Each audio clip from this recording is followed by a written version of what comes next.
L'Académie des Beaux-Arts est une des 5 académies qui composent l'Institut de France.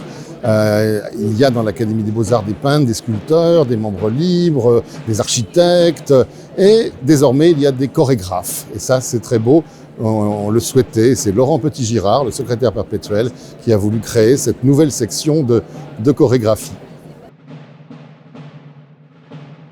L'important, c'est qu'elle n'était pas là. Elle n'existait pas, cette faute.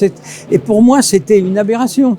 Donc, au moment où mes confrères m'ont fait sentir qu'ils aimeraient bien que je sois le prochain perpétuel, je leur ai dit, je vous préviens, si vous votez pour moi, ma première grand combat, ça va être de faire créer une section de chorégraphie.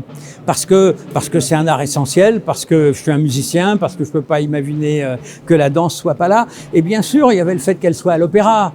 Mais au bout d'un moment, ça suffisait pas. Voilà. Chers membres de l'Académie des Beaux-Arts, chers amis, cher Laurent Petit-Girard, cher Laurent, après ce discours bienveillant que vous venez de prononcer de généreuse manière, c'est avec une profonde émotion que je prends la parole pour vous remercier de l'honneur que vous m'avez fait en m'accueillant parmi vous au sein de l'Académie des Beaux-Arts.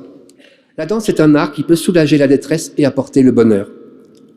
Le maître à danser du bourgeois gentilhomme dont Pierre Beauchamp régla les ballets ne nous dit-il pas « Tous les malheurs des hommes, tous les revers funestes dont les histoires sont remplies, les bévues des politiques et les manquements des grands capitaines, tout cela n'est venu que faute de savoir danser. » Et si j'avais un seul souhait d'académicien à formuler, il serait que la danse, dont on connaît les bienfaits, depuis le premier slow d'Adam et Ève, soit aujourd'hui enseignée dans les établissements scolaires. Pour conclure, il aurait été amusant de lire sous cette coupole La ronde des beaux esprits ou l'arrivée subite de Madame Angot à l'Institut. En argot d'autrefois, vous y évoquiez, cher Despréaux, la négligence des hommes et des institutions à l'égard de la danse. Mais jouer la comédie n'est pas mon fort. Et surtout, notre art fécond qui trouve parfois sa source dans une blessure est enfin élevé au rang de l'immortalité.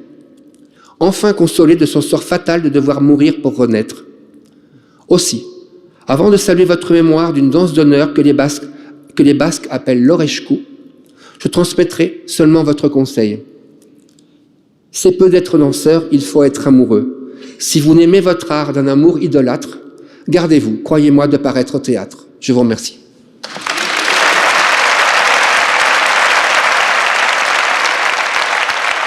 Thierry Malandin vient de faire un discours bouleversant, tellement émouvant, parce que il est le premier, il est celui avec lequel renaît l'Académie de danse que Louis XIV avait voulu et qui a compté des académiciens en son temps. Et puis il a ressuscité tous ces fantômes, il a donné tous ces noms de chorégraphes, de danseurs qu'on a oubliés. Il y a certains qui sont restés dans les mémoires, il a cité Marius Petipa, mais il y en a beaucoup d'autres dont on ne connaissait pas les noms. Et tout à l'heure, sous la coupole, on avait l'impression qu'ils étaient tous là et qu'ils l'accompagnaient. Et c'était très chaleureux avec les jeunes du ballet de Biarritz qui étaient tous présents. Et c'était un moment très vrai et très émouvant. Donc vous avez Jean-Baptiste Blache, Louis-Henri, François-Albert de Combes, Jules Perrault, Henri Justamant, Marius Petipa, Hippolyte Monplaisir, Mariquita, Laure Fonta, Louise Tichel, Serge Liffard, Janine Chara et Joseph Lanzini. Pour moi, ce sont des noms de chorégraphes, je pense que même les spécialistes ne les connaissent pas, mais ce sont des chorégraphes pour la plupart français qui ont apporté beaucoup à notre art et qui ont été complètement oubliés par notre histoire. Donc je tenais à les citer sous cette coupole. Merci mille fois et bonne fin de journée.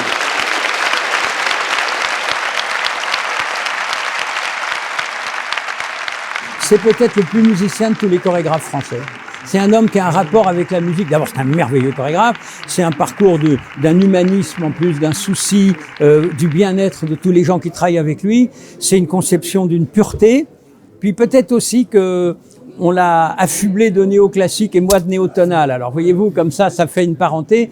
Mais vraiment, c'est un homme, et je le dis d'ailleurs dans le jour, il me rappelle Uwe Scholz, qui avait cette passion avec les partitions, tout ça. Il est né dans la musique, il peut pas concevoir la danse sans la musique, donc je ne peux pas concevoir l'Académie sans lui.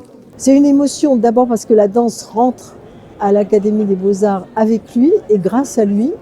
Et je trouve que c'est pour nous, pour le ballet de Biarritz, une immense fierté.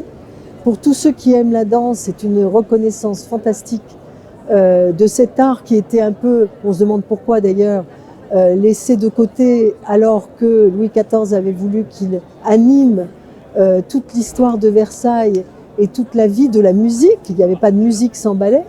Et donc, comme l'a d'ailleurs très bien raconté aujourd'hui Thierry Malandin, donc je pense que c'est à la fois de la fierté, de l'émotion, et puis plus encore, c'est lui et pas un autre. Et je pense que c'est aussi la reconnaissance d'un travail formidable qu'il a effectué depuis des années, d'une passion qui l'accapare complètement. Sa vie, c'est la musique et la danse, et on le sait dès qu'on parle plus de 5 minutes avec lui. Et donc je pense que d'entrer sous la coupole, avec à la fois cette générosité, cette volonté, parfois cette intransigeance sur ses propres valeurs et sur les valeurs qu'il veut transmettre aux autres, c'est un exemple aussi. Et c'est un exemple pour tous ceux qui ont pu l'entendre et pour tous ceux qui sauront désormais qu'à l'Académie des Beaux-Arts, au fauteuil numéro 1, la danse est représentée par lui. Moi, je suis profondément heureux d'avoir assisté à l'installation de Thierry Malandin parce qu'il y a une immense légitimité que ce soit lui qui soit parmi les premiers membres de la section chorégraphie de l'Académie des Beaux-Arts, de par tout son parcours et de ce qu'il représente aussi dans le spectre très large, dans cette diversité de la danse, mais comme un des chorégraphes ô combien talentueux qui a toujours eu à cœur de rester fidèle et mobilisé sur, j'ai envie de dire, une certaine formation, sur un certain type d'écriture qui vient de la danse classique, mais qui est éminemment contemporain quand ce sont des artistes comme Thierry qui s'en saisissent. Et donc ça, c'est vraiment formidable. Et je trouve aussi que c'est extrêmement joyeux parce que, comme l'a indiqué le secrétaire perpétuel, Laurent Petit-Girard, il est vrai, et on doit beaucoup à Laurent Petit-Girard d'avoir que cette section chorégraphie soit aujourd'hui au sein de l'Académie, et qu'il était grand temps finalement que la danse revienne dans ses murs.